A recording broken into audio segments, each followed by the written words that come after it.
Bids counselors like Kaley Chiles from helping minors pursue state disfavored goals on issues of gender and sexuality.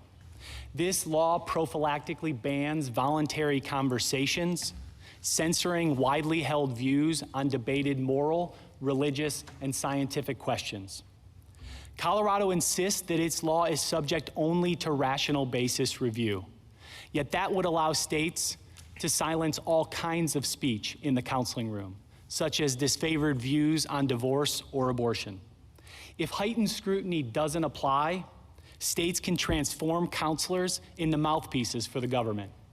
And Colorado can't prove harm because it hasn't cited a study focusing on what's at issue here: voluntary speech between a licensed professional and a minor. Nor can Colorado deny that many people have experienced life-changing benefits from the kind of counseling that Ms. Chiles wants to provide. The First Amendment doesn't permit Colorado censorship. There's only one circuit that has applied strict scrutiny to this kind of thought therapy. It's the 11th. The others, the 9th and the 3rd, have not. You seem to be encouraging us to apply strict scrutiny here. And the question I have, we're not a court of first review on this issue. Why don't we send it back? Because there is ongoing harm every day. Ms. Chiles is being silenced, and the kids and families who want her help are unable to access it. A state cannot lose its power to regulate the very professionals that it licenses just because they are using words. A healthcare provider cannot be free to violate the standard of care just because they are using words. And a state cannot be required to let its vulnerable young people waste their time and money on an ineffective, harmful treatment just because that treatment is delivered through words. People have been trying to do conversion therapy for 100 years with no record of success. There is no study, despite the fact that people tried to advance this practice, that has ever shown that it has any chance of being efficacious. Counsel, you said, just because they're using words, but our cases separate those out. Holder, NIFLA, in other words, just because they're engaged in conduct doesn't mean that their words aren't protected. It seems to me your statute dictates opposite results in those two situations based on the viewpoint expressed. One viewpoint is the viewpoint that a minor should be able to obtain talk therapy to overcome same-sex attraction if that's what he or she wants, and the other is the viewpoint that the minor should not be able to obtain talk therapy to overcome same-sex attraction, even if that is what he or she wants. Looks like blatant viewpoint discrimination.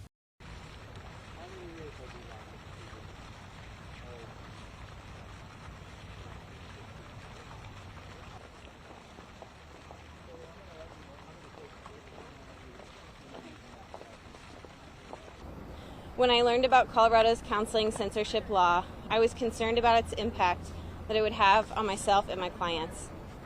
Issues of gender and sexuality come up regularly with my clients in our counseling conversations.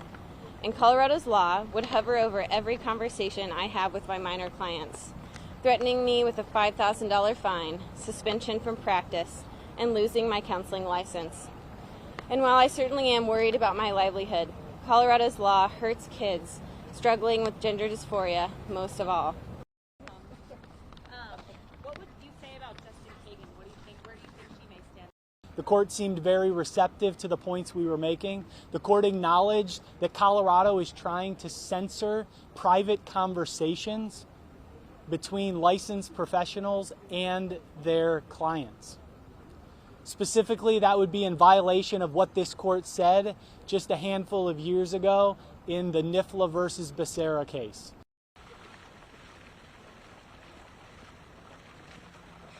Good morning. This is Colorado Attorney General Phil Weiser. He'll give it. In the United States of America, since the founding, we've had systems to protect patients.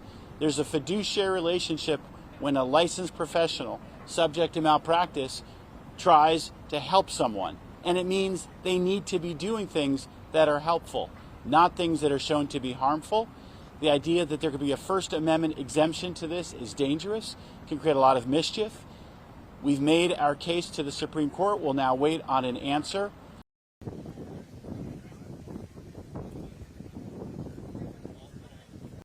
conversion therapy, or really so-called conversion therapy as it should be referred, is pseudoscience at its worst. It is allowing quack science to get in the way of our kids' development and taking rights away from parents and families and their doctors to chart the healthiest, best course, not just for their physical well-being, but their mental health and well-being, which we have seen under attack with the slashes to the 988 LGBTQ-specific health line, as well as cuts to LGBTQ youth health resources across the country. So we're here to defend our kids, defend our families, and say that there's nothing more American than letting a family make their own best decisions.